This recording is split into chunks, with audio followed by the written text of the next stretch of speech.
Hello বন্ধুরা, তো আজকে বিকেলেও ভিডিও ছাড়লাম না, সকালেও ভিডিও ছাড়ছি না। তো আজকে প্রচুর প্রচুর কাজ আছিল। আজকে আমি বাইরে গেছিলাম গিয়া। তো দেখো এখন ঘরে আইছি, ম্যাগি আসছিল ঘরে। তো আমরা মহারানী কইতাছে তাই বুঝি ম্যাগি বানাইব, তাই ম্যাগি বানাই খাইব। তো আমি চুলাত আগুন টাগুন ধরাইয়া ফলাই বইয়া দিয়া লাইছি। তাই ম্যাগিটা লই এসে কেজি দিয়ে কাটছে, কাটিয়া ওই যখন ম্যাগিটা বসাইয়া দিছে। তো এখন দেখো আমি মশলা কাটতে ভুলে গেছি, কি এখন যাইব গিয়া সেরিয়া মশলাটা কাটবো। মশলা কাটিয়া তো মশলাটা ডাইলা দিব। আমিও সাথে আছি, তবু বাচ্চা মানুষ তো তবু আমি সাথে সাথে তাকে সেরিয়া তাই কইতাছে করবো। তো আমি সাথে সাথে থেকে থেকে মানে তাইরে দেখাই দিয়েছি, তাই করতেছে।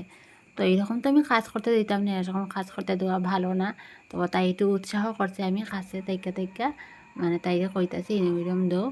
তো অতটুকুই তাই ম্যাগি বানানি, বাকিটা তো আমি কমু, আমি কমপ্লিট করিয়া ম্যাগিটা বানাইয়া ম্যাগি তুলিয়ে লিয়ে তারা বাটি দিয়ে লাইম। তো বন্ধুরা, তোমরা ভালো থাকো, সুস্থ থাকো, সবই ভগবানের কাছে প্রার্থনা করি। তো আজকের ভিডিওটা আমি এখানেই শেষ করলাম, আর বেশি দূরে যাইতাম না। আর আমি মাঝে মাঝে ভিডিও ছাড়তে পারি না, কারণ আমি অনেক দিকে যাই গিয়ে দিকে। তো আজকে এখন চাইলাম। ধন্যবাদ।